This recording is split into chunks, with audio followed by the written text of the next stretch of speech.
Next of Kin is really the story of one British Asian family, well-to-do, living in London, very happy with their life. At the centre of it is a mixed marriage between Mona Sharani, who's a doctor, GP, and her husband Guy. And the story basically is the story of a family being pulled apart by one event. That event is the loss of a nephew to radicalisation. We travel with Mona, who is our central character, from her first suspicions that her nephew Danny is in trouble, through to trying to help him, through to realising that the best way to help him is to work with the police, and ultimately to his return from Pakistan back to London.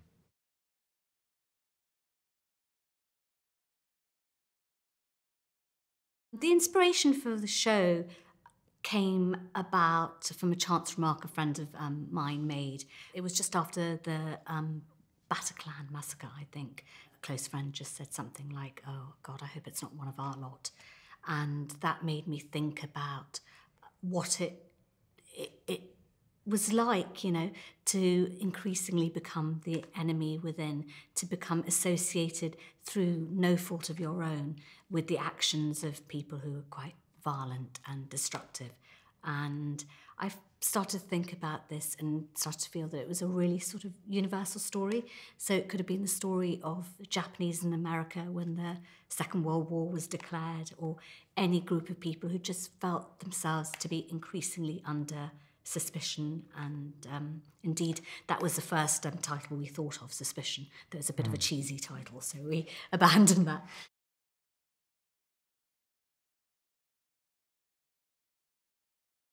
I think a lot of the terror-focused TV shows, and I don't think there are that many of them, but they tend to be things like Homeland and 24 and Spooks. Yeah. Spooks, and they tend to be looking at it from outside. And I think, as far as I know, this is the first show that's looking at the whole issue of the war on terror from the inside. So what it feels like to be on the on the receiving side of suspicion and surveillance, and then as time goes on, an active investigation. We don't see this as a story that's taking a side. We're not taking a position. We're not saying that somehow the police are the enemy or are a hostile force who are trying to drive the British Muslim community into a corner. I think we try and be as balanced as we can and to tell the story as simply as we can. It was just that thing about trying to get under the skin of what it must feel like to find yourself, in trouble. This is obviously a hugely controversial area, and we don't want to feel. We've really, really worked hard to feel that it's not sloganeering, it's not preachy, that this is just a very emotional story about one family coming out apart at the seams as they face this incredible pressure.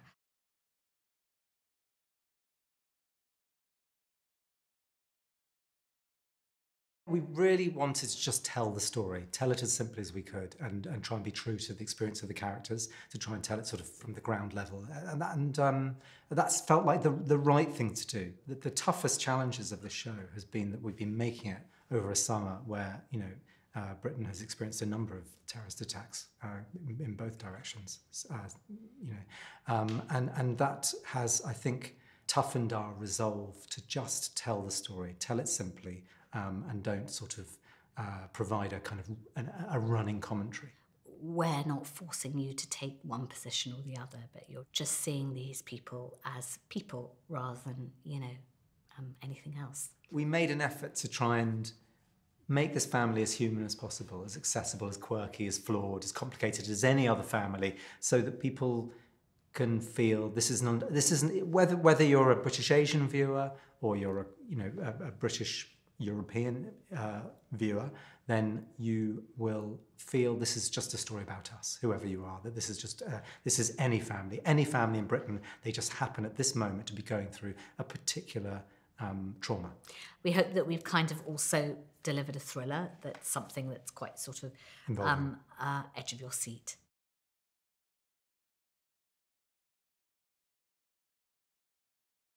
The attacks recently have brought this story much more into focus.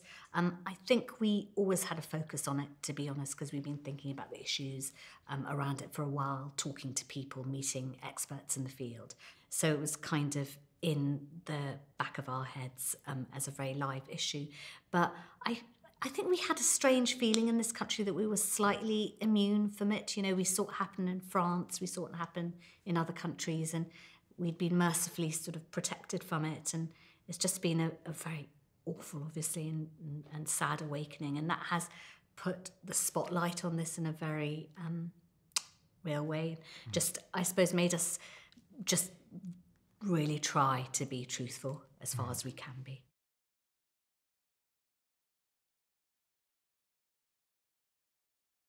We read a lot of books, and I've attended conferences on radicalisation and things. I went to a conference at Oxford on radicalisation, and we also have been helped by some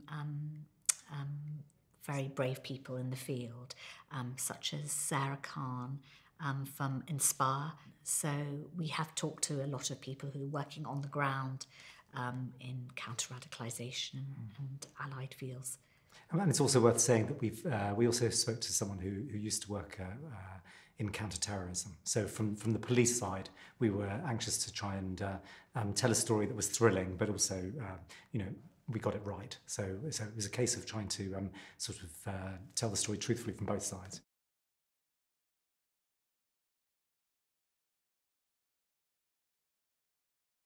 We kind of felt that it was important to tell the story not just from the experience of the sort of, a few, lone wolf attackers or small cells of kind of would-be martyrs in kind of London and beyond. We also wanted to take a step back and look at the kind of the relationship that we as a country have and have had with some parts of the Gulf, and that can be very difficult for us, and we have to look that in the eye. And if it's one thing to try and stop terror attacks on the ground from a police perspective, it's another to take a step back and say, where did this come from? What are the roots of this? And that can lead us down some quite difficult alleyways. We do, as a country, have uncomfortable relationships in the deals we strike with some parts of the Gulf, and we didn't want to shy away from that because it's part of the big story, part of the big picture. We felt that was really, really important.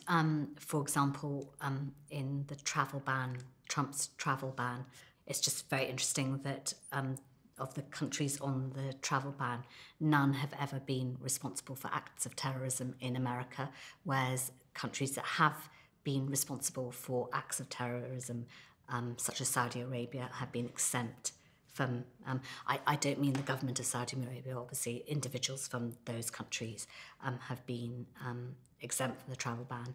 So the politics that's swirling around this issue on a sort of, in terms of sovereign wealth funds and oil are obviously fascinating. We haven't been able to go into it in a great deal of detail, but it's part of the mix.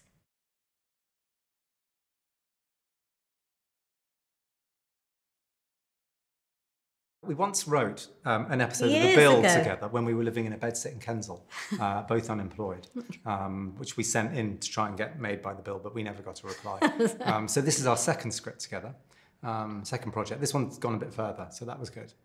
We talked about this project as an idea for months before either of us sort of thought, well, what are we going to do about this? And it felt by then the right thing that we just sit down and do it together and try and hammer it out. We wrote the first script on spec. I was going to write it as a novel. You were, yeah. And then we thought it wouldn't work.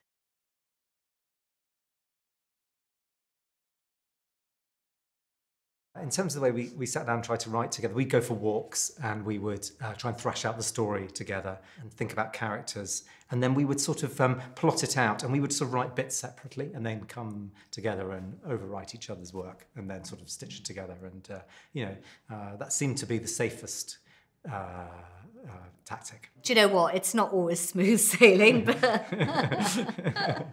Yeah, sure. We have, generally... It's been fine.